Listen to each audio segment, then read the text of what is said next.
Efectivamente, muchísimas gracias. Un saludo muy especial para todos ustedes. Me encanta poder compartir con ustedes este tema del discernimiento y desde esa experiencia poder vislumbrar nuevas posibilidades en nuestra coyuntura actual. Yo soy hijo de la Orden Dominicana, predicadores. Hace un año, cuando terminaba mi anterior oficio, mi provincial me pidió que sirviera a la provincia como promotor vocacional.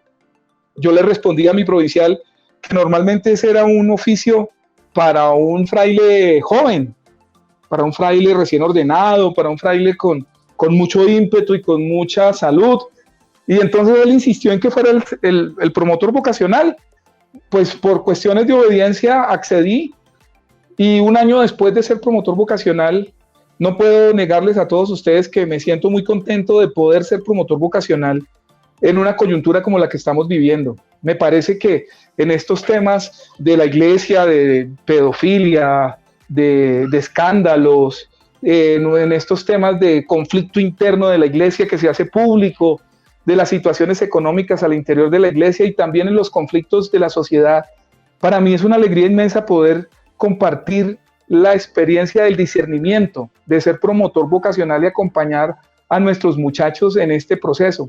¿Por qué? Porque están tomando decisiones, porque en todo ejercicio, en todo tiempo están haciendo discernimiento, y eso a mí me alegra inmensamente poder compartirlo. Entonces, por eso me alegra ser promotor vocacional, a pesar de ser ya el más viejo de la provincia para ser promotor vocacional, pero me encanta poder tener esta experiencia porque estoy acompañando el discernimiento de los jóvenes justo en el año 2020, en tiempos de pandemia.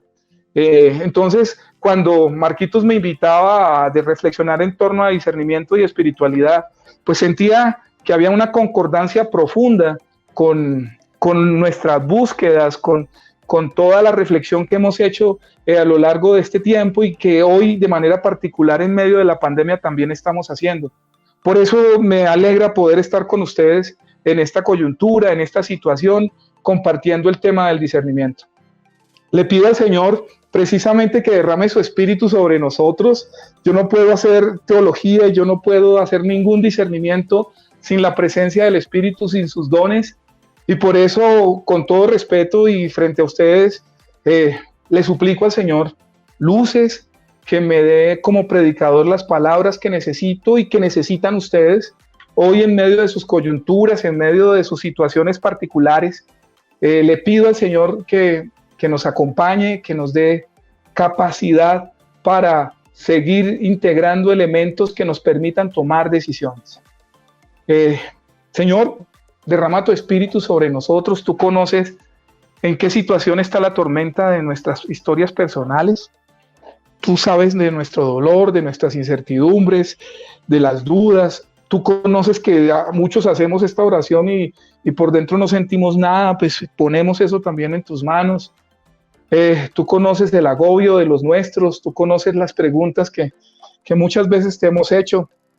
Tú conoces la zozobra que hemos tenido en medio de la muerte de nuestros seres queridos y de la incertidumbre frente a la posible enfermedad que todos podemos tener. Aquí estamos, Señor. Aquí está tu iglesia que camina, que se encuentra en la barca. Aquí están tus hijos, aquí están nuestras dudas. Aquí está nuestro amor inmenso por ti, nuestro agradecimiento inmenso por ti.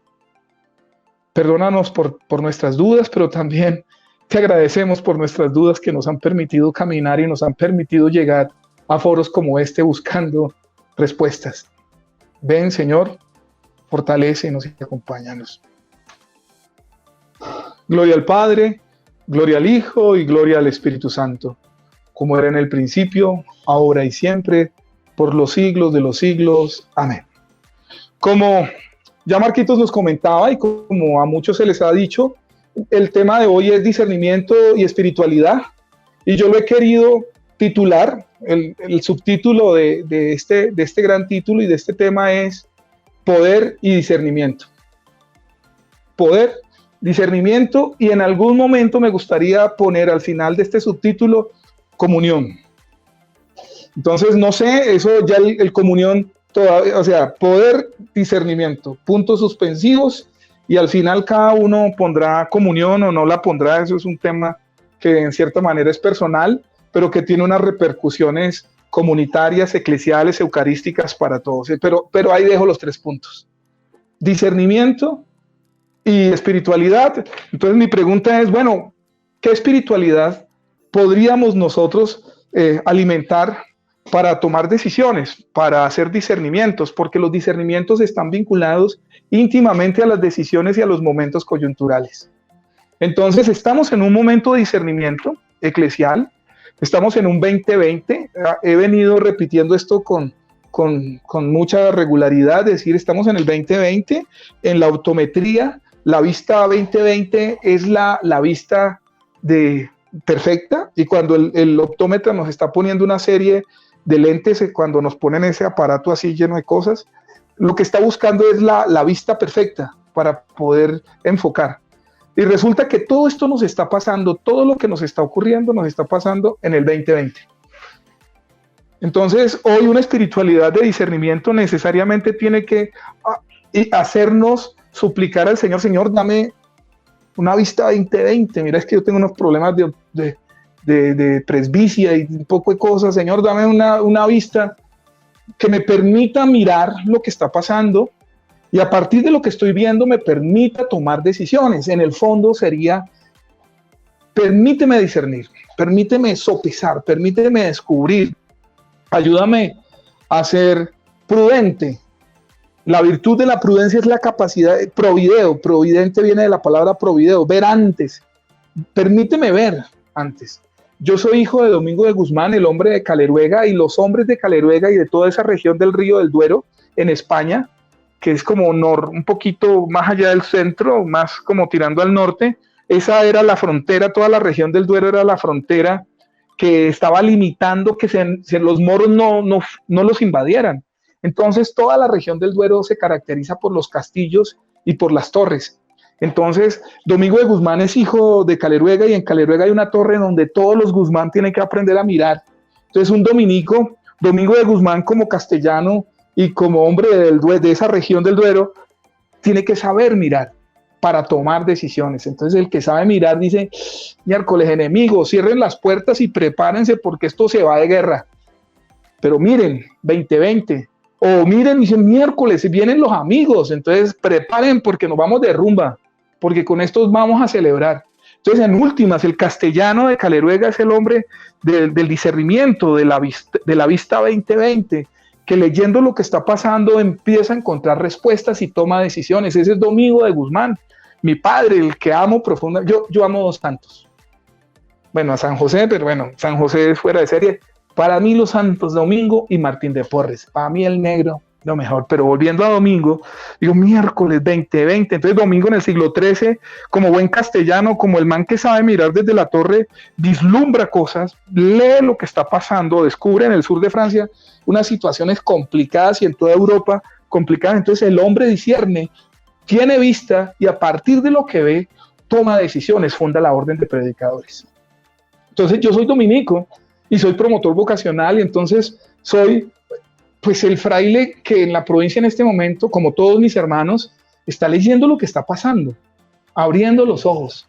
Y hay una figura que utiliza mi prior que dice: estamos sobre la cresta de la ola en este momento de crisis, y no nos damos cuenta del daño que la ola dio, que ya hizo, estoy refiriéndome a la pandemia, y no sabemos el daño que viene. Pero estamos ahí en medio de esta crisis. Entonces ahí es donde la iglesia necesita profetas, necesita hombres 2020, mujeres 2020, que abran los ojos, que disciernan, y sobre ese discernimiento tome decisiones. Entonces yo soy hijo de un castellano, ojo, no tengo nada que ver con España, o sí, con mi padre Domingo, que el man nos enseñó a mirar. Entonces por eso es que él nos pide que estudiemos, para que desde esa reflexión abramos los ojos, discernamos, seamos obedientes, obdire, abramos los oídos y abramos el corazón para poder escuchar lo que tenemos que escuchar y poder tomar decisiones. Entonces, en esa lógica, pues he querido subtitular nuestro encuentro como poder y discernimiento. Poder y discernimiento. Y puntos suspensivos, comunión.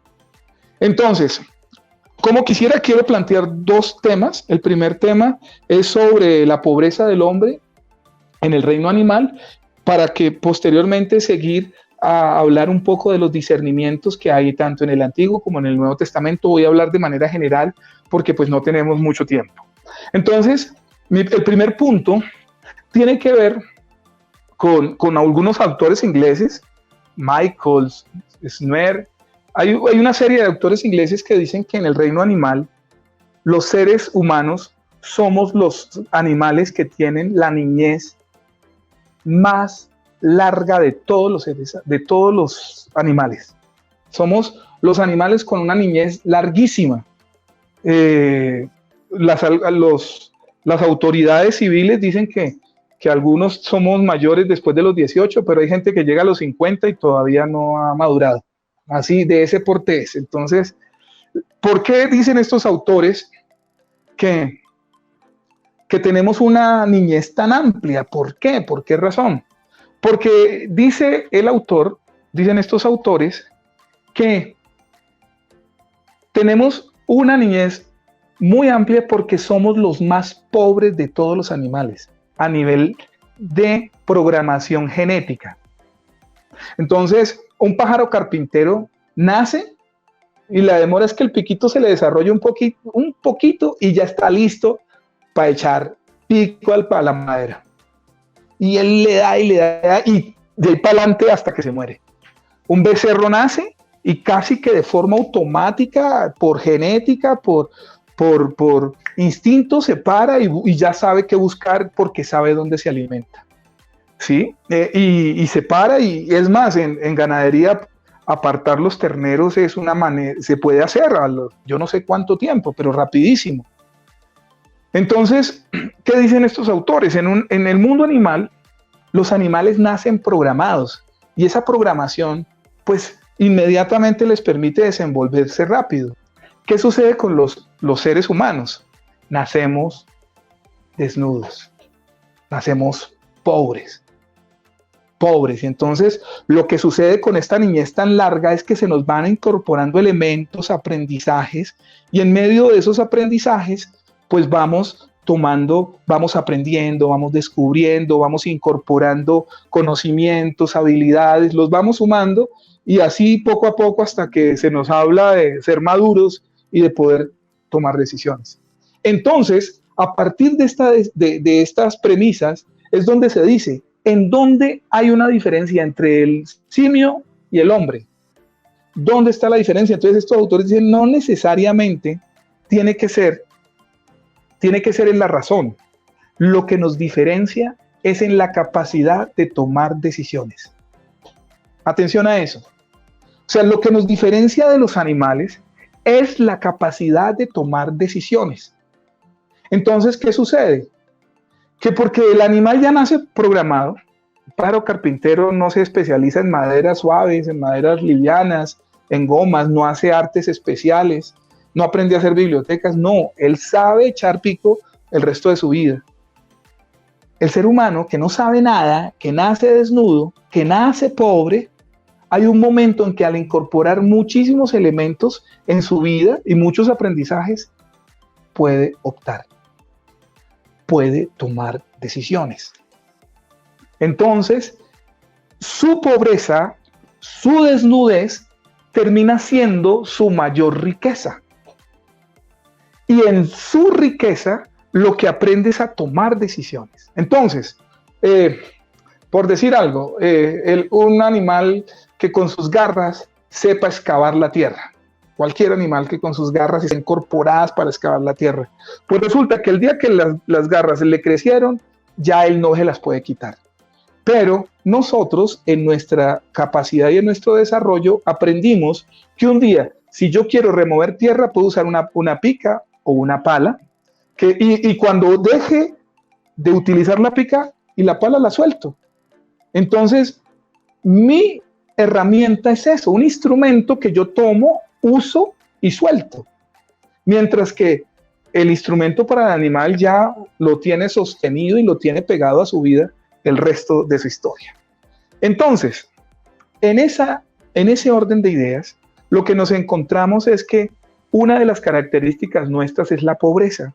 Y en esa pobreza necesitamos entonces un espacio de aprendizaje y de entrenamiento muchísimo más largo, con la gran ventaja de que muchos de los entrenamientos y muchos de los instrumentos que adquirimos los podemos tomar, soltar y retomar sin ningún problema. Eso nos hace libres, eso nos amplía el horizonte y entonces ahí entramos en la línea de toma de decisiones.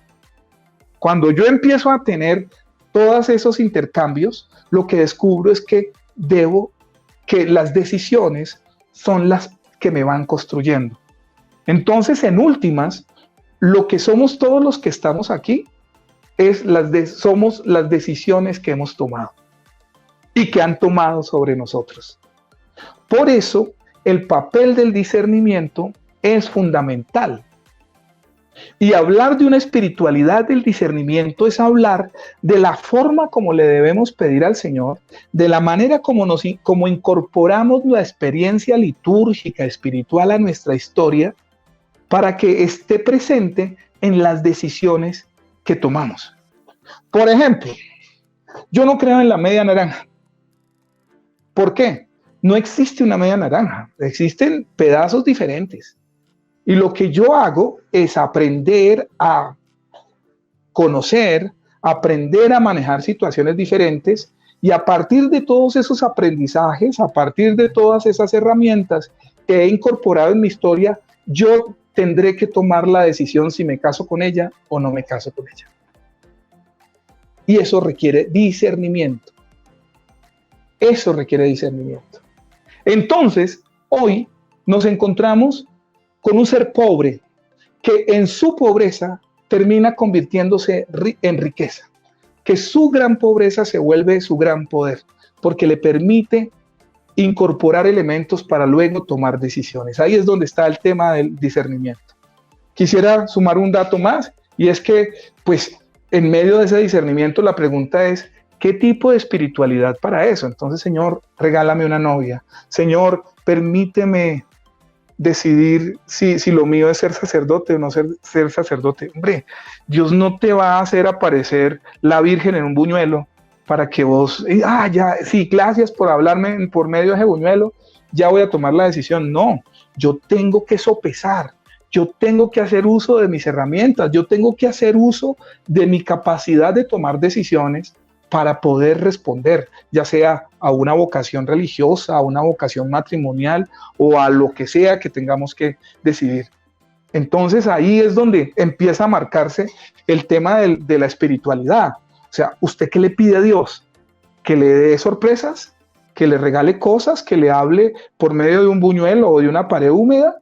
¿O que usted sea capaz, desde su oración, desde su visión del mundo, sea capaz de incorporar toda esa información, sopesarla y tomar decisiones? Entonces ya la oración cambia.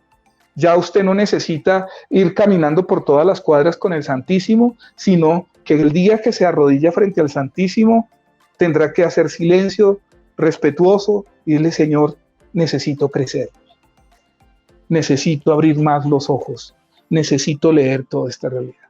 Entonces, quiero adelantarme un poquito al final diciendo la espiritualidad a la que nos referimos es a esa. Necesitamos una espiritualidad que nos permita nos permita enriquecernos en medio de nuestra pobreza. Y entonces me quiero poner el acento en la pobreza. Somos pobres. Y lo que hacen las decisiones es incorporarnos a los procesos sociales. Y la sociedad es uno de los elementos que muestran qué tan pobres somos, pero también qué tan ricos somos. Incorporarnos a la sociedad nos ha permitido sobrevivir. Hoy nosotros, al incorporarnos a la sociedad y al tomar las decisiones de estar en la sociedad, podemos crecer, podemos ser más grandes. Entonces, nuestra pobreza nos hace necesitar de los demás. Ese es uno de los actos de las decisiones. Cada vez que yo tomo decisiones, descubro que requiero de la participación de los demás. Y en la medida en que yo voy incorporando esas decisiones, voy creciendo. Y aquí viene un punto crítico. Y es que para ir pasando ya al segundo punto, para al segundo título que les he querido plantear, cuando uno es pobre, sus decisiones siempre estarán acompañadas para incorporar cosas. Pero resulta que en la medida en que va incorporando cosas, va sintiéndose como más poderoso, como más fuerte, como que no necesita de nadie.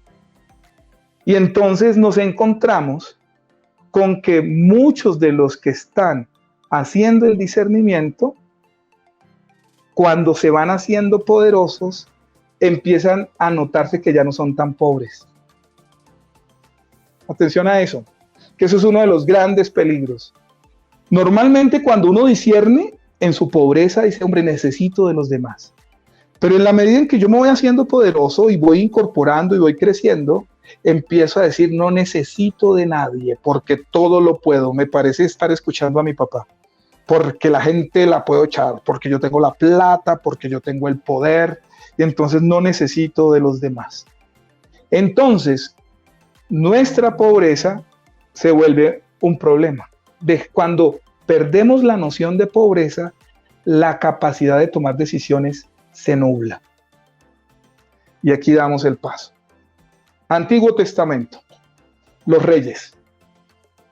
Yo quiero que ustedes miren los reyes del Reino Unido de Israel, básicamente, que son Saúl, David y Salomón. Veámoslos a los tres. Mírenlos a ellos. Miren la historia de los tres. Los tres, en sus decisiones iniciales, son pobres. Y precisamente ayer en la primera lectura, en la primera Reyes, se nos hablaba del Salomón sencillo y pobre que le dice a Dios, dame sabiduría. No me des poder, no me des venganza contra mis enemigos, sino dame sabiduría. Hermosísimo, pero ese es el primer Salomón. Pero cuando ustedes van al final, cuando ya es el rey, la cosa es a otro precio. ¿Sí? Entonces, cuando uno va tomando decisiones, va creciendo. Pero cuando uno crece y se olvida que es pobre, que ya no necesita de los demás, normalmente las decisiones que toma son equivocadas. Su discernimiento se nubla. Atención a eso. Y entonces en los tres reyes del Reino Unido de Israel, empezando con Saúl, hermoso su comienzo, lindísimo, prístino, humilde, sencillo. Y al final, qué celos tan berracos con David. Ustedes saben la historia. ¿Qué pasó? Las decisiones finales se hicieron funestas. Su discernimiento final fue tremendamente oscuro. ¿Qué pasó? Que en la medida en que yo me voy haciendo poderoso, creo que no necesito de nadie. Cuando yo me estoy sintiendo rico y con todos los poderes, hay un momento en donde se me olvida mi pobreza. Y cuando se me olvida mi pobreza, mi discernimiento se nubla. Y termino embarrándola. Así de sencillo. Piénsenlo bien, por favor, cuando les invitaría a que hagamos un repaso rápido de la vida de Saúl y se van a encontrar con eso. Entonces, atención, somos los animales más pobres, pero nuestra pobreza es la que nos permite tomar decisiones. Tomando decisiones crecemos y tomando decisiones nos incorporamos a la sociedad y a la comunión. Pero resulta que en esas luchas intestinas, donde como animales que somos queremos ser los primeros, vamos sintiéndonos demasiado poderosos y no necesitados de los demás. Y cuando eso sucede, se nubla el discernimiento. Y entonces las decisiones que se toman son equivocadas, son funestas. Entonces, ahí es donde nos hacemos la pregunta. O sea, nosotros venimos a tomar decisiones, pero las decisiones siempre se toman desde la pobreza. Y quiero hacer un paréntesis antes de pasar a David. Atención, ¿qué es lo que nos está pasando en la pandemia? Estamos descubriendo que somos pobres, no éramos tan poderosos. La clase media, sobre todo la colombiana, Hace 4 meses estaba convencida de que era la dueña de todo el mundo. Tenían un apartamentico de unos cuantos millones y unos carros y todo se lo debían al banco. Pero sentían que eran unos duros, poderosos y cada vez necesitaban menos de todo el mundo. Yo no necesito de mi mamá, necesito de mi papá, necesito de mi mujer, yo con este trabajo que tengo, yo con estas habilidades que tengo, un duro. Y en 4 meses, toda esa clase media alta y media, toda esa clase se empobreció. Entonces ahora, muchos de los que le hicieron el feo a los papás, están volviendo a la casa de los papás. Muchos de los que le hicieron el feo al apartamento del sur, les tocó irse a vivir al apartamento del sur porque no tienen más posibilidades. Llevan 4 meses sin recibir sueldo, su trabajo no tiene perspectivas de volver a comenzar pronto, entonces tocó errar. Entonces hoy, cuando uno en sus discernimientos pierde su conciencia de pobre, porque lo que me saca a mí de mi pobreza es la necesidad de otros, las decisiones que yo tomo que me incorporan a los demás. Cuando eso se pierde, ya llegará la pobreza a recordarnos que no éramos tan grandes y tan fuertes. Exactamente eso fue lo que le pasó a Saúl. Y esa lectura es la que yo quiero que nosotros hagamos. Porque lo que sucede con Saúl, con David y con Salomón, no es lo que le sucede a estos 3 personajes, porque habían 3 historiadores que le llevaban todos los pormenores a estos 3 personajes, y por eso conocemos lo bueno que eran al principio y lo malos que eran al final. No, ellos en el fondo son el reflejo de lo que es el ser humano. Ellos en el fondo sintetizan lo que somos nosotros los seres humanos. Eso ha pasado en todas las culturas, eso ha pasado en todas las religiones, y eso ha pasado en todos los tiempos. Entonces, los seres de esas niñeces tan largas que todos las hemos tenido, los seres que tomando decisiones se incorporaron, empezaron a ser grandes y que llegaron a pensar que iban a ser grandes toda la vida, fueron los que al final en su discernimiento perdieron la capacidad de discernir y sus decisiones fueron desacertadas. Entonces ahí incorporamos a Saúl. Yo sé que muchos de ustedes conocen los detalles de cómo arranca Saúl y cómo termina, sobre todo en esa disputa con David, tremendamente baja, dolorosa y compleja de celos y de miedos. Léanlo los detalles. Entonces, ese no es el reflejo histórico-biográfico de Saúl, no, ese es el reflejo de una sociedad israelita, de un pueblo que camina y que está lleno de esas situaciones, ¿sí? Que quedaron igualmente reflejadas en el libro del Génesis, con José y sus hermanos. Es la misma historia. Y si nos vamos un poquito más atrás del Génesis, nos encontramos con Caín y Abel, que es la misma historia. Los hermanos queriendo ser más grandes, queriendo ser más poderosos, que es el caso de Caín, que en ese ejercicio de ser más poderoso termina arrasando con su hermano porque se quería quedar con todo. Y entonces ahí nos vamos más atrás a Adán y Eva, ojo, el discernimiento, las decisiones que se toman, y es que queriendo ser más poderosos, ¿qué terminan haciendo? Pues comiéndose la manzana. Y comiéndose la manzana, se descubren al final desnudos, nuevamente pobres. Existieron Adán y Eva, hombre, ese no es el problema. El tema es que eso, el Caín y Abel, el Adán y el Eva, nos pasa a todos. El José y sus hermanos nos pasa a todos, y casi siempre nosotros somos el Rubén, no el José. Y así sucesivamente, la Torre de Babel. ¿Qué es la Torre de Babel? No es que hay una construcción espectacular porque los ovnis vinieron a construir esa torre, no. La Torre de Babel es el ejercicio de comerse la manzana, de querer ser como Dios. Y justo al final, todos terminamos en una dispersión impresionante. Entonces, hoy, cuando perdemos el norte, cuando se nos olvida nuestra pobreza, cuando nos volvemos poderosos, nuestro discernimiento se oscurece. Por eso el subtítulo de este tema. Poder, discernimiento, 3 puntos, comunión. Entonces, ¿qué sucede? Que hoy necesitamos, desde la experiencia bíblico-espiritual, hombres y mujeres con capacidad de descubrirse pobres, y descubriéndose pobres, necesitados de elementos espirituales, humanos, psicológicos, para tomar decisiones y siempre recordar que necesitan de los demás. Entonces ahí volvemos a Saúl. La misma historia. Y damos un paso más y nos encontramos con la misma historia en David. Hombre extraordinario, tremendo es David. El hecho es el Emmanuel, es el rey por excelencia. Esa es la razón por la cual Jeremías y el profeta Isaías insisten mucho en el nuevo David.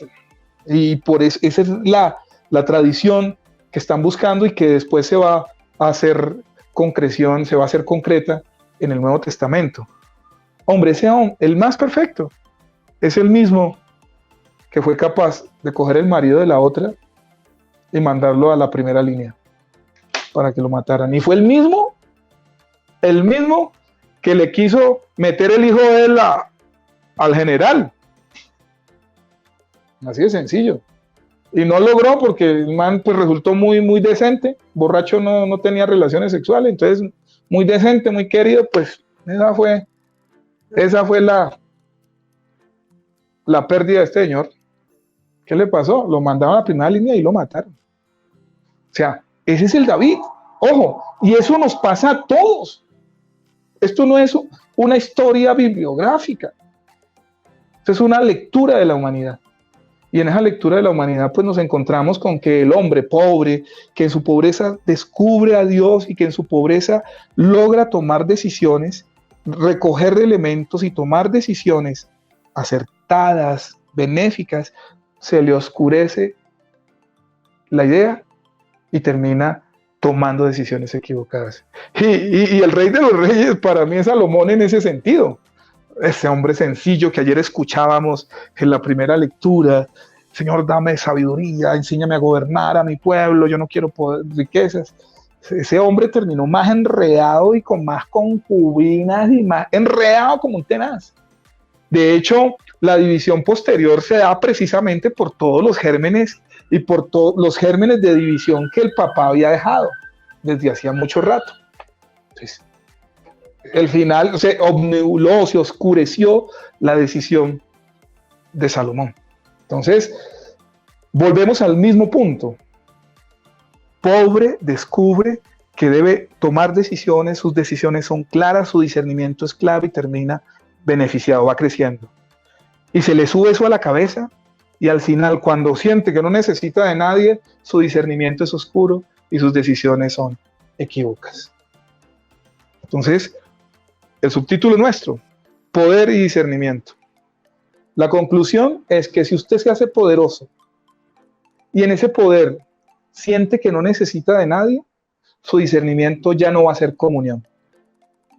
Por eso 3 puntos: comunión, porque está el poder, el discernimiento, la comunión. Y si su poder no es el poder del servicio, del encuentro, de ser los primeros, su discernimiento va a ser oscuro. Y entonces demos un salto rapidísimo al Nuevo Testamento. Es lo que pasa con los apóstoles. Los apóstoles están convencidos que las señales que Jesús está dando son las señales del Mesías. Y estar del lado de ese Mesías les va a permitir ser grandes, ser poderosos.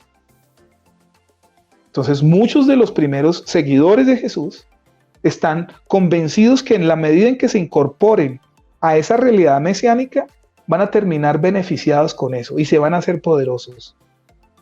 La gran decepción que van a vivir es cuando encuentran que el poder de Jesús no es la espada, sino la entrega. Por eso Jesús es el verdadero David. Por eso el discernimiento de Jesús es el discernimiento modelo para todos nosotros. Jesús se hace poderoso, no porque pisa a los demás, sino porque da la vida a los demás. Entonces en él podríamos decir: Jesús nace pobre, desnudo, absolutamente pobre, en un pesebre, toma decisiones, en su vida pública incorpora elementos y se le nota que ha crecido y que ha conocido y que está en procura de mostrar a Dios. Pero justo en el momento en que debería mostrar que era poderosísimo, que lo podían seguir muchísimos y que con la espada le podía tumbar la cabeza a los romanos y a todos estos reyesuelos que se encontraban en ese momento, justo en ese momento, se ratifica pobre. Y esa es la cruz. Todo eso para decirles que el discernimiento espiritual entonces se convierte en la constatación de nuestra pobreza. Y constatando nuestra pobreza, que va a ser de toda la vida, descubrimos que solo podremos asumirla si tomamos las decisiones adecuadas. Y hoy esas decisiones adecuadas exigen crecimiento personal, crecimiento psicológico, exigen crecimiento espiritual en Dios, amar a Jesús. Y en esa medida, y crecimiento sacramental, porque cuando yo empiezo a amar a Jesús y quiero parecerme a Él, entonces mi discernimiento tiene que estar vinculado a la acción de Jesús. Que cuando Él podía sacar la espada para tumbar la cabeza y comprobar que era el poderoso, lo que hizo fue entregar su corazón y su cuerpo y morir en una cruz. Entonces, si quisiéramos modelar todo esto que les estoy diciendo, es pobreza, grandeza, decisiones que me van incorporando. Y si yo en esa experiencia soy capaz de mover el poder para el servicio, entonces termino dando la vida. Pero si yo en ese proceso me hago todopoderoso, lo más probable es que termine oscureciendo mi decisión. Familia, a todos ustedes, eso es lo que nos pasa a los curas. O sea, el problema del clero y de nuestra vida es que muchos de nosotros entramos con muy buenas intenciones, pero nos hemos hecho poderosos como curas. No es porque seamos muy inteligentes, sino porque pues todavía culturalmente ser cura en algunas instancias es de poder, y por eso muchas de las decisiones de nosotros como curas, de algunos, no de todos, termina siendo tremendamente oscura, porque está marcada, ese discernimiento está oscurecido por el poder. Muchos por eso es que me encanta ser promotor vocacional en esta coyuntura, la oscuridad de nuestras decisiones como iglesia es la ausencia de discernimiento desde Jesús. O mejor dicho, un discernimiento oscuro precisamente porque nos queremos hacer todopoderosos. Hay un dicho que me encanta repetirlo, y es que aguapanela es una bebida popular de los campesinos que todos hemos tomado de niños. Entonces dicen que algunos de nosotros venimos de tomar aguapanela y queremos mear whisky. Es una manera de decir lo alzaditos que nos vamos volviendo, lo poderosos que nos vamos volviendo, nos queremos de mejor familia, y al final en esa idea que nos creímos terminamos tomando decisiones oscuras de corrupción. Hay curas que para mantener el poder han tomado decisiones oscuras. O sea, hay un dicho, por ejemplo, esto es medio duro, pero yo escuchaba a un hermano decir: yo estoy mamado de confesar. No puedo decirle, eso es muy pesado. No.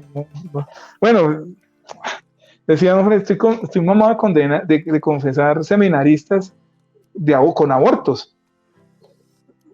Pucha, es que es mi vocación de sacerdote, no la puedo perder. Pues huevón, si la cagaste, pues toma una decisión, pero porque es que mi discernimiento me dice que me tengo que quedar de cura, entonces matemos al niño.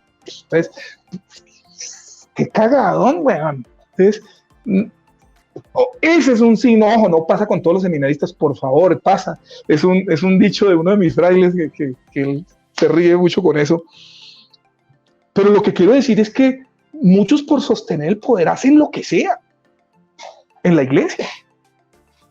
Y nos va pasando lo mismo de Saúl, de Salomón, de David. Nos volvemos una mierda al final por mantener nuestro statu quo, nuestra postura fundamental. Y nos ha pasado. Entonces hoy eso lo que está indicando es que un discernimiento espiritual requiere una incorporación a Jesús y a la vida de Jesús. Por eso hoy una espiritualidad piadosa sirve, es hermosa. Nosotros todos hemos crecido en una espiritualidad piadosa. La amamos. Yo amo como mi mamá, mi papá, mi mamá y mi familia me enseñó a rezar el rosario, y lo adoro, y yo lo agradeceré toda la vida. Pero también vamos descubriendo que eso no es suficiente, que necesitamos crecer también en nuestra espiritualidad para tomar decisiones. Ustedes me han escuchado, algunos me han escuchado, a mí me angustió al comienzo de la pandemia curas pasando con el Santísimo por todas las calles de su parroquia. Eso sí, sin pasarse de la jurisdicción, ¿no? Porque hay que mantener, porque mi parroquia va hasta ahí. Yo decía, weón, eso es un flaco favor. Eso es un flaco favor, porque hoy mucha gente está decepcionada, porque imagínate, muchos pensaban que eran 15 días y llevamos por 4 meses. Entonces todo el mundo pensó en magia, el Señor va a romper. Hombre, ¿qué necesitamos en tiempo de pandemia? ¿Que el Señor acabe con el COVID o que aprendamos a ser seres humanos? A que aprendamos a descubrir que somos pobres, que no somos la última Coca-Cola del desierto. Como muchos nos la creemos, curas y no curas. Entonces hoy estamos en la lógica de las canas. Imagínate que tengo una amiga que adoro profundamente, que llevaba 4 meses sin ir al salón de belleza, entonces le empezaron a salir las canas. Eso no, uy, te salieron canas. No, no le salieron, siempre la había tenido, sino que las estaba maquillando. ¿Sí? Entonces, eso sucede. O sea, la pandemia hizo que se vieran nuestras canas. Y ahí es donde necesitamos una mirada 2020, un discernimiento desde Jesús, que nos permita recordar que somos pobres y en la pobreza tenemos que aprender a tomar decisiones y que esas decisiones las tomamos en beneficio también de la comunión, del encuentro. Pero si usted tomando decisiones se va haciendo poderoso y se le olvida a todo el mundo, perdemos el año. Entonces hoy un discernimiento espiritual implica volver a Jesús. Volvernos sacramento de Jesús. Eso es una realidad sacramental. O sea, un sacramento, dice el padre Schillebeeck, Jesús es el sacramento del Padre. ¿Qué es el sacramento? Una realidad visible que hace presente una realidad invisible. Jesús, hace 2000 años, está presente. Y él dice, quien me ve a mí, ve al Padre. Eso es un sacramento. Una realidad visible que hace presente una realidad invisible. Y nosotros, en la realidad visible de la Eucaristía, hacemos presente a Jesús, se hace presente Jesús. Es el que se come el pan eucarístico, está llamado a parecerse a Jesús, a volverse sacramento. Entonces el que vive sacramentalmente, el que ha bebido de la fuente de la gracia, su discernimiento espiritual tiene que estar incorporado a las acciones de Jesús, a actuar como Jesús. Porque justo cuando más poder debería uno mostrar, es cuando tiene que dar la vida. Y sus decisiones tienen que estar siempre ajustadas a la construcción de la comunión. Entonces voy terminando con esto. Decirles que el discernimiento espiritual en una situación como la que estamos viviendo, no podemos hoy hacerla en la medida en que nosotros nos construyamos, nos parezcamos a Jesús. Crezcamos, hay que crecer para dar la vida. Así de sencillo. Entonces, cuando bebemos de la fuente sacramental, cuando bebemos de la fuente de la gracia, eso tiene que verse reflejado en acciones parecidas a Jesús, que produzcan comunión, no que nos hagamos poderosos para arrollar a los demás. Entonces, vuelvo a insistir, el subtítulo de estas palabras que quiero compartir con ustedes. Poder, discernimiento. Si su poder no es el del Señor, su discernimiento puede ser oscuro. Y terminar al final volviendo a la pobreza. Si su poder es el de Jesús, su discernimiento, ¿acuerdan? Termina en comunión. Entonces hoy la iglesia necesita un discernimiento que la lleve a la construcción de la comunión y de hacer iglesia, de hacer testigos eucarísticos en donde estemos. Entonces, familia, perdónenme que sea tan genérico, son pocos minutos, pero lo que quiero decirles es que en la capacidad de toma de decisiones, esto es fundamental. Y por eso hoy necesitamos hombres y mujeres pareciéndose a Jesús. Y eso se hace doblando rodilla, encontrándonos con Él, suplicándole al Señor su gracia que nos podamos parecer a Él, de tal manera que nuestras decisiones enriquezcan a los demás. Gloria al Padre, gloria al Hijo y gloria al Espíritu Santo. Como era un principio y siempre, por los siglos de los siglos. Amén. Amén. Pater, gracias. Oye, antes de que entremos a un espacio de preguntas, si te parece, yo de verdad agradecerte, sobre todo por la claridad y la transparencia con la que hablas. Eso te lo voy a agradecer siempre, ¿no? Desde tu sacerdocio y tu servicio a la iglesia, siempre hablar con una claridad que al menos a mí me ayuda a eliminar esas barreras de los sacerdotes están por allá y nosotros laicos por acá. Así que de verdad, muchísimas gracias. Lo segundo es justo con lo que tú venías hablando, me hacías recordar esa parábola, ¿no? Del que cimienta su casa sobre la roca o sobre arena. Es decir, a los dos les pasa lo mismo. O sea, y solo es en la tormenta, como ese dicho, por ahí pensé que lo ibas a decir, el del agua y que te aprendiste en Chile, que siempre lo dices por ahí. Justo en la tormenta es cuando se descubre cómo, ¿no? ¿Quién tenía la casa sobre la roca y quién tenía la casa sobre la arena? Pero antes de eso, cada uno podía decir, no, mi casa era un espectáculo, mira. Pero cuando llegó la tempestad, el temporal, olvídate. Ahí es donde quedaron plenamente desnudos para percibir quién tenía la casa sobre la roca o quién tenía la casa sobre la arena. De verdad, muchísimas gracias, Pater. Bueno, abrimos un pequeño espacio, por supuesto, al menos unas 2, 3 preguntas de alguien de los que está conectado con nosotros. Pater, te cuento que hay gente de Argentina, gente de Chile, gente de México, gente aquí de Colombia también que comparte con nosotros. Venezuela también se hace presente, Uruguay. ¡Saludos! De verdad, muchísima gente conectada con nosotros y le agradecemos de verdad su compañía con nosotros. Bueno, aprovechamos entonces este tiempito antes de que Fray Iván se despida de este espacio. Les recuerdo que este conversatorio que hemos tenido con él va a quedar igual en mi canal de YouTube para que luego lo puedan ver. Seguramente mañana, a primera hora de la mañana, ya lo encontrarán en mi canal de YouTube, este episodio especial de Teología en Casa. Así que, bueno, no sé si alguno de los que está aquí con nosotros tenga alguna pregunta que hacer. Yo voy a abrir tal vez con una pregunta que quería hacerte a manera personal también. Cuando tú hablas de que el poder de nosotros como cristianos es el servicio, ¿cómo percibir que ese poder del servicio se está perdiendo en mi discernimiento particular, pero también en mi discernimiento comunitario? O sea, lo que nos pasa también en las comunidades, no me refiero únicamente a las parroquias, sino a las comunidades de laicos, los que comparten la vida. Es decir, ¿cómo percibir que se está perdiendo eso? ¿Cuáles son los síntomas que tú has percibido también en tu experiencia como promotor vocacional de que esto está pasando? La división, el servicio al pueblo. O sea, muchos de nuestros mierderos, muchas de nuestras muchas de nuestras dificultades son el resultado de son decisiones tomadas en el deseo de ser poderosos. O sea, yo estoy mamado de escuchar, es que pasaron por encima de mí. Pura mierda, lo que pasa es que no lo están ayudando a ser tan poderoso. Uy, eso ya lo he visto por todos lados. Es que mi dignidad, cuando vos vas a ver, no es la dignidad, es un deseo de de tenerlo todo. Yo he conocido gente con 10 puestos. Este mismo fraile, es muy gracioso, dice, estas monjas locas me eligieron.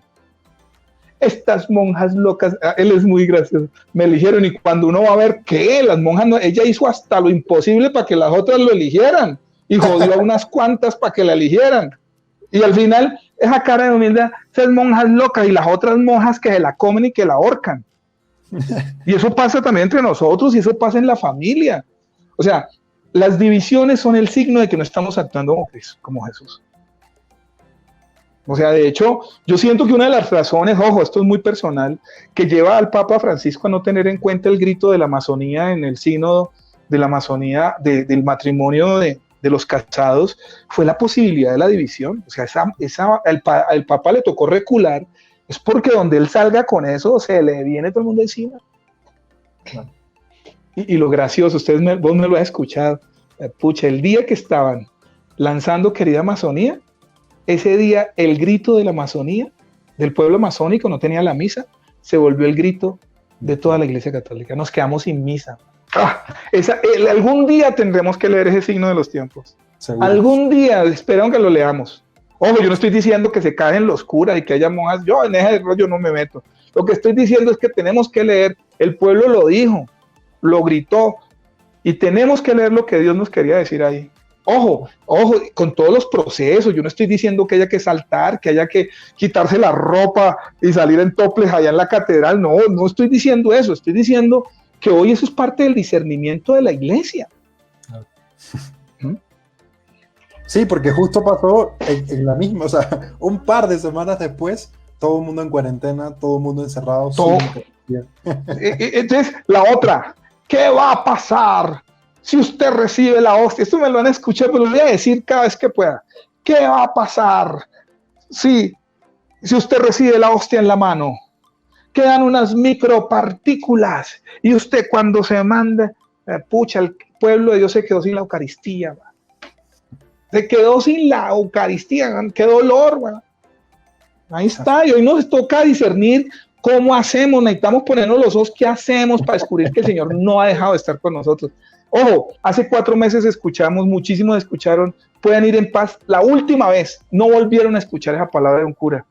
Y ese poder ir en paz lo están haciendo realidad en sus casas, toda esta gente. Discernimiento.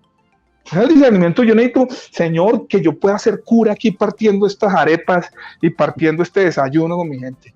Y estoy que ahorco a mi mujer porque no hizo sino bulla, pero justo estaba en mi tema. Pues, hombre, esa es la comunión, es la Eucaristía.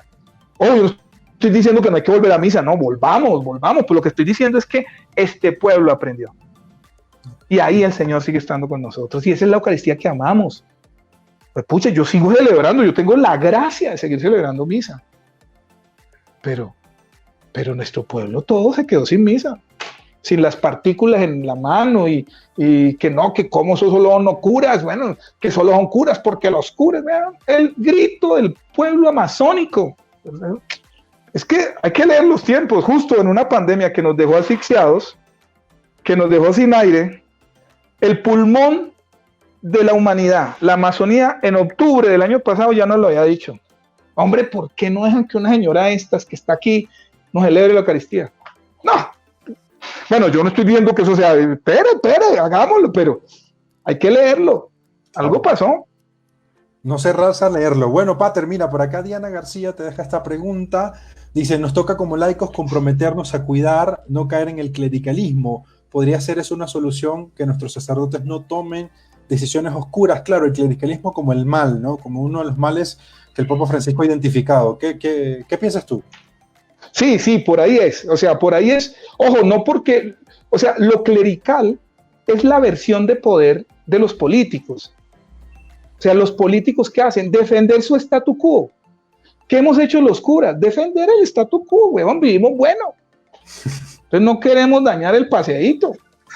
Entonces, ahí está. Entonces, hoy, cuando Francisco nos ha dado tanto palo, imagínate que yo me quería comprar un Land Rover. Mi sueño de carro es un Mini Cooper, huevón. Super carro. O, en su defecto, un Rubicon. Carrote. Y llega el Papa y dice, no, que no puede. Ay, weón. Y puta, me tiro el paseo, weón. Yo no puedo tener Rubicon. No lo puedo tener. Porque, ojo, con lo que yo recibo, yo nunca podría comprar un Rubicon. Y si yo quisiera tener un Rubicon, me va a tocar patear unos cuantos culos, robarme una plata y poder tener. Y al final tengo Rubicon. Pero negando el evangelio. Eso no solo pasa con los curas. Eso pasa en la política, eso pasa en las familias. O sea, el clericalismo lo utilizamos para mostrar un ejemplo, pero esto está pasando en todas partes. Por eso, este es el lugar del evangelio. O sea, la forma de luchar contra esto es viviendo a Jesús. O sea, por eso a mí me encanta. O sea, con Jesús, que venga lo que sea. Por eso me encanta, o sea, hacer discernimiento. Por eso me gusta el promotor vocacional. Estos pelados así que llegan todos piadosos. Bueno, si usted ama a Jesús, usted va a ser libre donde sea. Y si me enamoro después, pues si se enamora, weón, y tome decisiones.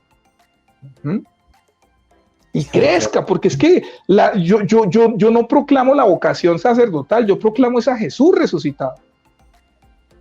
Y en Jesús uno se libera, weón. Perdón, Marquitos. No se libera. Perdón, ¿cómo se llamó la niña que hizo la pregunta? Diana García. Dianita, qué pena contigo, reina. Mira, otra pregunta de Gloria por acá dice, yo quiero preguntarle al Padre que nos dé algunos tips para discernir y poder ser reflejo de Jesús en la vida diaria. Primero, entiendan que esta ganas de poder nos pasa a todos sentimos envidia. A todo lo que le pasó al leoncito chiquito que no le pudo ganar al león alfa. El leoncito tiene envidia, el leoncito quiere aparearse con otras leonas, pero el macho alfa no lo deja. Y si el leoncito intenta medio hacerle algún cariñito a la hembra, pues eso nos pasa a todos tenemos celos, todos tenemos pasiones. Entonces, hoy un tip yo siento que un discernimiento implica que eso es natural, que eso nos pasa a todos. Entonces, el tema es cuánto tiempo eso le dura en su corazón. Si usted es consciente de eso y le da rienda suelta a eso. La rabia, por ejemplo, cuando estoy con los niños y les hablo, bueno, usted, sentir rabia es un pecado, y los niños me dicen, sí, padre, sentir rabia. Y no, sentir rabia es una válvula de escape, eso es delicioso, sentir rabia. Lo que es malo y lo que es pecado es que usted con rabia se sienta con el derecho a patear a todo el mundo, a su mamá, a su hermana, a su hija. Ese es el pecado. Entonces hoy necesitamos, dentro del discernimiento, descubrir que hay un poco de pasiones que son normales en nosotros y que no tenemos que estar dándole palo, tenemos que descubrirlas para manejarlas. Entonces hoy, por ejemplo, un tip frente a la envidia, este es el que me encanta, pero yo repito ejemplos, pues es lo que tengo y me he aprendido. Entonces uno está aquí está Luz y aquí estoy yo. Y yo le tengo una piedra a este man, o a esta pelada le tengo una piedra. Entonces, ojo, yo no tengo las capacidades para... Entonces, ¿qué hago yo? Empiezo a hablar mal. Y esa es una puta, esa no sirve para nada porque es una desgracia. Miren lo que pasa. ¿Saben cuál es el primer pecado aquí? Que yo, que tenía que crecer para emparejarme, yo no crecí. Ese es el primer pecado, yo tenía que crecer. Discernimiento, ojo, usted tiene que crecer, Dios lo que quiere es que usted crezca. Entonces yo tenía que crecer, entonces cuando empecé a hablar mal del otro, hice que el otro, y al final quedó la sensación que yo soy grande, pero no, vos sos un enano existencial, o una enana existencial. Porque el tema de un bautizado es que crezca, para que teniendo vida, la dé. Hoy necesitamos tips para descubrir el discernimiento y que usted crezca, que sea libre. Y entonces cuando usted crece da la vida. Cuando usted crece no necesita de Rubicon, ni de Mini Cooper. Cuando usted crece, con lo que tiene es feliz. Ese es el tema de la pobreza. La pobreza no es andar zarrapastroso, la pobreza es andar libre. Usted no necesita de nada. Y si le toca andar en un BMW, usted lo maneja perfecto. O si le toca ir en Transmilenio, weón, igual de contento. Bueno, es difícil, imagínate, eso es tenaz. Yo puedo andar en bicicleta, pero eso es libertad, eso le está pasando a un poco de gente ahora en plena pandemia. O sea, el problema es psicológico. Pasar del Mazda 5 que tenían o del Uber a Transmilenio porque no alcanza.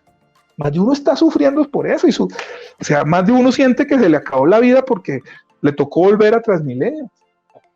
Y uno le está pagando a los curas, le está pagando a los laicos, le está pagando a todo el mundo. Entonces, ahí viene la pregunta. ¿Habíamos crecido espiritualmente o no? Ese es mi temor con esa idea del dios Harry Potter que nos saque de esto rápido para volver a lo claro. Entonces, mira, yo estoy contratando un helicóptero para que me lleven con el Santísimo. Esa vaina es mediática, no sirve. O sea, nosotros no necesitamos una camión. Yo he escuchado a un cura, necesitamos que los párrocos salgan con una camioneta, con un equipo de sonido y con el Santísimo. Hombre, no, necesitamos párrocos atentos, leyendo, discerniendo lo que está pasando. He escuchado a muy pocos curas decir, vivan la misa en su casa. Yo sí quisiera escuchar un poco sobre eso. Vivan la misa, disciernan, que es tener a la mamá liderando la oración en la mesa. ¿Por qué no? Uno se hace la claro, pregunta. ¿cuál es Dale, tira. ¿Cuál es el otro temor? Pues perdemos la chamba cuando los curas hemos girado en torno a la misa, perdemos el trabajo, la laburo, como dicen en Argentina. Claro. Sí, porque justo la pregunta que nos hacemos ahí es, y que lo hemos conversado tú y en algún momento, es, bueno, ¿y toda la misa que hemos vivido antes de esto, para qué sirvió? Claro, o sea, Fíjate que es que eso nos va a pasar con pandemia o sin pandemia. Esa pregunta llega cuando nos enfermamos. Esa pregunta llega ahí. Por eso miren, yo amo la reflexión sobre la enfermedad y sobre la muerte, por eso, porque uno aprende a bajar, hombre, bájele. Calmate, ventarrón, dije, calmate. Todo lo que uno dice después lo tiene que tragar. Y por eso es que mucha gente sufre tanto. Claro. Bueno, Pater, una última pregunta para cerrar este espacio, junto a la pregunta que por aquí te hacía nuestro queridísimo amigo Diego Boitía y por aquí está, y Mario Olivo, porque hacen la pregunta entre si es que existe algún límite justamente desde el discernimiento para saber hasta dónde servir, hasta dónde es tu responsabilidad, cuándo empieza la responsabilidad del otro, eso cómo lo resolvemos, digamos, ¿no? Para que creo que detrás está la pregunta por cómo hago para que no me agarren de tonto, ¿no? ¿Cómo, para no decir otra palabra? Mira, yo siento que lo que pasa es que esto es muy, muy casuístico. O sea, esto tiene que ver mucho con... Hay un momento en donde uno tiene que tragarse sapos. Hay un momento en donde vos tenés que pasar por un pendejo. Es que, hombre, hay momentos en donde yo debo guardar el tono de voz porque si yo grito quedo como, usted man, si es duro. Pero si yo me quedo callado, voy a quedar como un huevón. Pero al final, hoy necesitamos gente que sepa quedarse callada. Por ejemplo, que discierna qué batallas asumir. Hay gente que vive, que usted porque me dice que va. Hay gente que quede callado. Pero eso requiere crecimiento. O sea, yo no podría hacer casuística. Mire, si llega a pasar esto, haga esto. No. Yo no sé qué va a pasar. Lo que sí sé es que usted como mujer, como hombre, como bautizado, tiene que crecer. Dios quiere que usted crezca. Y cuando crezca, métase a donde sea. Y ahí se le va a notar que responde como cristiano. Eso es el discernimiento. O sea, el discernimiento implica amar a Jesús. Incorporar al Señor en nuestra historia. Como ayer nos decía la carta a los romanos, configurarnos en Jesús, en el Hijo. Eso es lo que necesitamos hacer. Y ahí, hágale, papá. Bueno, querido Pater, gracias por estar con nosotros. No sé si quieres cerrar con una oración para despedir este espacio. Y de verdad, muchísimas gracias por tus aportes y por tus orientaciones para seguir pensando y repensando en este tiempo tan especial. Somos pobres y de aquí vamos a salir más pobres y rayados. Vamos a salir rayados, pilas. Dije, no, que es que yo tengo una app que me ayuda a hacer meditación. Usted va a salir rayada, usted va a salir rayado, yo también. Vamos a salir más pobres de aquí. Señor, que podamos ser felices en lo que tengamos. Señor, enséñanos a ser libres en ti. Señor, enséñanos a perder. Señor, enséñanos a jubilarnos cuando tenemos que jubilarnos. Es que a mí los reyes de Israel me suenan, todos la embarraron por lo mismo, por física. Es que este mató menos que yo soy menos, entonces le da una piedra y, hombre, hay que saber jubilarse. Hay que saber retirarse, hay que saber escoger las batallas, Señor. Danos sabiduría. Como Salomón, hoy te pido, dame sabiduría para gobernar, para amar, ¿no? Me encanta el oro, me encantan los tesoros, pero enséñame a ser pobre. Enséñame a ser feliz en los límites que se viven ahora en la pandemia, pero en los límites que voy a tener dentro de poco también. Me asusta, pero te necesito, Señor. Sin ti mi discernimiento no tiene sentido. María, mujer bella, vos sí discerniste, María. Dijiste sí cuando estás asustada. Enséñanos, Madre Santa, a escuchar la palabra de tu Hijo y a hacer lo que Él nos dice. Gloria al Padre, gloria al Hijo y gloria al Espíritu Santo, como era en el principio, ahora y siempre, por los siglos de los siglos. Amén. Del Padre, del Espíritu Santo. Gracias por estar con nosotros, que Dios te bendiga, prometemos seguir orando por ti y esperamos que en cualquier otro momento te pases por aquí por Teología en Casa. Que tengas feliz noche, yo me quedo un rato aquí con la gente. Oye, gracias por esta intuición, gracias por esta búsqueda, por este discernimiento que estás haciendo. Ha sido un placer, Marquitos, estar cerca en esta experiencia con vos. Hemos venido trabajando con Marquitos, ha sido bien chévere. Hay veces él me quiere ahorcar, yo lo quiero ahorcar, pero bueno, eso también vale. El Señor me lo bendiga. Bueno, un abrazo. Hermano, cuídate mucho, que Dios te bendiga, Pater. Chao. Nos vemos. Saludos a todos. Claro que sí, chao.